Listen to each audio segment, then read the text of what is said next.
Il n'a que 19 ans et pourtant, Freddy Bussy, c'est son nom, de Chavornay dans le canton de Vaud, est à la tête de sa propre marque de montres. Non seulement il la dirige, mais il élabore et crée les nouveaux projets. Il choisit lui-même les modèles de montres qu'il vend.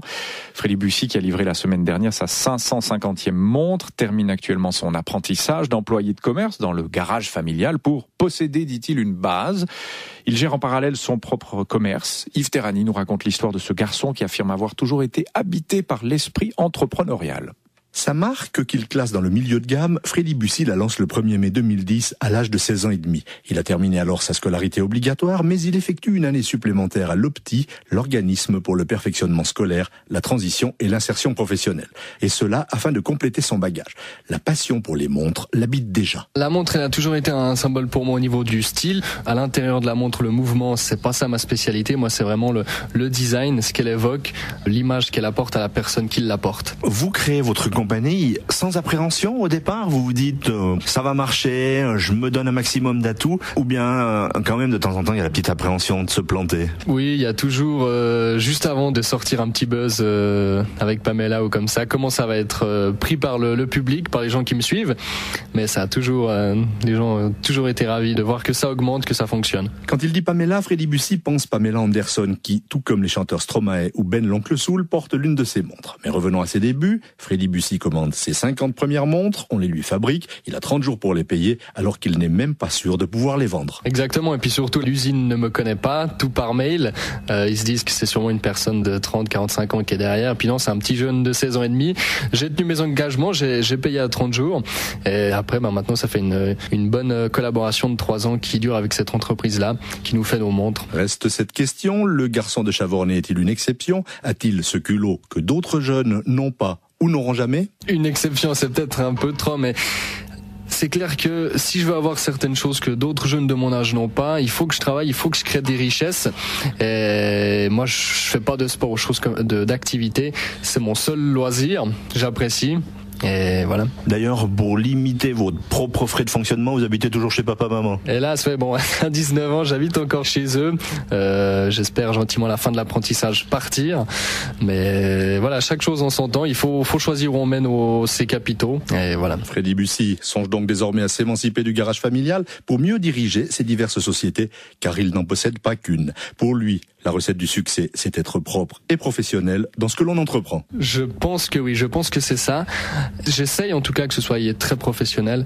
Donc c'est ça le succès, je pense. Notons encore que Freddy Bussy n'a pas d'ambition démesurée. Je veux rester petit, dit-il, mais efficace et surtout, je souhaite continuer à proposer quelque chose de soigné. Voilà pour cette interview réalisée par Yves Terrani. Bonjour David Nard. Bonjour. Vous êtes coach en création d'entreprise chez Genilem, association à but non lucratif, dont la mission est d'augmenter les chances de succès d'entreprises qui démarrent. Alors vous venez d'entendre ce reportage, l'interview de ce jeune Freddy Bussy, 19 ans.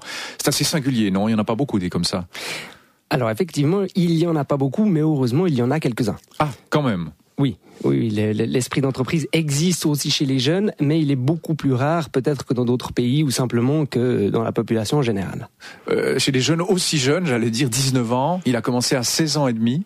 Est-ce que ça, vous avez déjà vu des cas comme ça? Alors, personnellement non. C'est vrai que 16 ans et demi, c'est particulièrement tôt. 19 ans, on arrive vers la fin de certaines études, pourquoi pas. Mais oui, c'est une exception, effectivement. Alors, il parle de créer des richesses. Il faut créer des richesses. Comment est-ce qu'on peut avoir un tel discours d'entrepreneur à un si jeune âge? Disons, c'est plutôt une bonne nouvelle, c'est-à-dire qu'il est absolument conscient de ce que doit apporter un entrepreneur à une entreprise, c'est-à-dire de la valeur. Donc oui, c'est rare, mais en même temps, ça veut dire qu'il est bien conscient dans quel milieu il évolue. Son papa est garagiste, donc un commerçant indépendant. Est-ce que ça a peut-être pu favoriser l'ascension ou disons la carrière qui s'ouvre à son fils? Alors, avoir un père indépendant est clairement un avantage. Pourquoi? Parce que quand on a un des deux parents qui est indépendant, ça nous permet d'envisager cette voie. Et en tant que parent, ça permet aussi d'encourager les enfants dans cette voie-là. Les encourager ou en tout cas leur présenter cette voie-là comme quelque chose de crédible. Donc oui, c'est un terreau qui est intéressant. On peut le dire, l'esprit entrepreneurial chez les jeunes fait relativement défaut en Suisse, David Nard? Oui. oui, effectivement, c'est une constatation que l'on peut faire. Et puis, à notre avis, il y a plusieurs raisons à cela. Premièrement, nous n'avons pas forcément les filières universitaires ou de hautes écoles qui nous préparent à ça. Mais enfin, lui a pas fait la moindre université, il est encore en train de faire son apprentissage. Donc on n'en a pas besoin de l'Uni. Alors, on n'a pas besoin de l'Uni, c'est effectivement le cas pour monter une entreprise. Mais il y a un autre problème, c'est pas seulement les filières initiales qui manquent, mais c'est aussi qu'en Suisse, on connaît pratiquement une situation de plein emploi.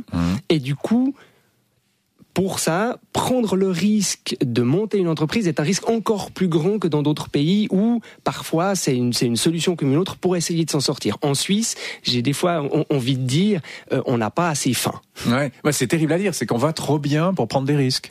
C'est exact, ça fait partie des choses. En plus, il y a certainement un problème culturel en Suisse par rapport à la prise de risque. Oui, ça c'est aux États-Unis, on dit toujours si tu te plantes, tu apprends de ton échec et tu recommences. D'ailleurs, c'est pas mal vu aux États-Unis d'avoir des échecs. Ici, c'est très mal vu. Alors, non seulement il y a effectivement la non-valorisation de l'échec, ce qui est dommage, on se bat contre ça. Mais ça vient d'où ça, David? Cet esprit d'avoir peur de l'échec, c'est culturel, religieux, d'où ça vient? Alors, peut-être culturel. Il y a non seulement la peur de l'échec, c'est pas encore valorisé, ça va peut-être venir, mais il y a aussi le fait, moi j'aime bien dire que nous sommes un pays de banque et d'assurance. Est-ce que c'est pas un tout petit peu antinomique avec le fait de prendre des risques, d'être un des plus grands pays d'assurance et de banques privées reconnus pour leur prudence? C'est vrai qu'on s'assure beaucoup en Suisse, ouais. Oui. Pour faire changer cet état d'esprit, vous voyez quoi? Alors parce que non, si on va trop bien, on ne prend pas de risques, mais à force d'avoir ce comportement-là, si on ne prend plus de risques entrepreneurial, on va finir par aller moins bien, non? Je fais un raisonnement assez schématique, mais si on ne prend plus de risques, on va se planter à terme, non? Alors, à terme, oui. Alors, pour ce faire, c'est pour ça maintenant que dans les filières des études ou autres, il y a la possibilité d'avoir des cours d'entrepreneuriat et la Confédération qui met en place des cours pour aider les jeunes à monter leur entreprise. Donc ça, c'est une première chose. Maintenant, la culture va mettre certainement un peu de temps à bouger, effectivement. Vous voyez cet esprit américain commencer de planer un peu sur la Suisse ? Esprit américain, je ne sais pas si ça c'est vraiment ce qu'on cherche à faire, parce que je pense que la Suisse en tant que telle a des qualités que les États-Unis n'ont pas. Donc un esprit d'entrepreneur, oui. Et puis on peut toujours compter, comme dans le passé, par des gens qui viennent d'ailleurs, qui viennent de l'étranger et créer des entreprises en Suisse, parce que les grandes entreprises en Suisse, ou en tout cas, on a de nombreux exemples d'entreprises qui ont été créées par des gens qui venaient de l'étranger, qui venaient prendre des risques en Suisse et qui trouvaient ici un terreau favorable. On peut penser à la famille Hayek, par exemple. Par exemple, mais même Nestlé. Absolument, Nestlé, tout à fait. Vous travaillez donc chez Genilem, vous recherchez des profils comme ce jeune Freddy Bussy, vous essayez d'en trouver ? Oui, on met même en place des choses concrètes, on met des prix à la création d'entreprises chez les jeunes pour encourager, en tout cas pas forcément les jeunes à prendre des risques, mais à envisager cette piste de l'entrepreneuriat plutôt que la piste d'être un bon employé, parce qu'en Suisse, en fait, on est bon pour former des bons employés. Oui, qui ne prennent pas de risques ensuite. Ouais. Qui prennent moins de risques. À ce jeune Freddy Bussy, 19 ans, qui était en train de finir son apprentissage, vous lui conseilleriez quoi ? De continuer à rêver comme il le fait, et puis avoir cette conscience de vouloir créer de la valeur. C'est extrêmement intéressant. Qu'est-ce qui peut lui arriver avec sa marque de montre, là ? Que du bien, parce que si ça continue, il a vécu une expérience extraordinaire et il a appris énormément de choses, et si ça se passe moins bien, il saura très certainement valoriser cette expérience et tout ce qu'il a pu apprendre. Et puis à 20 ans à peine, on peut se renouveler assez facilement. Très facilement. Et s'il a déjà commencé là, c'est que j'imagine qu'il va pas être, ça va pas être sa seule entreprise. Non, il en a déjà plusieurs, nous disait Yves Terrani. Merci beaucoup, David Nard, pour vos conseils. Avec plaisir. Coach en création d'entreprise chez Genilem. Donc, c'est une association à but non lucratif dont la mission est d'augmenter les chances de succès pour ceux qui démarrent. Je vous souhaite une excellente journée. Merci à vous aussi.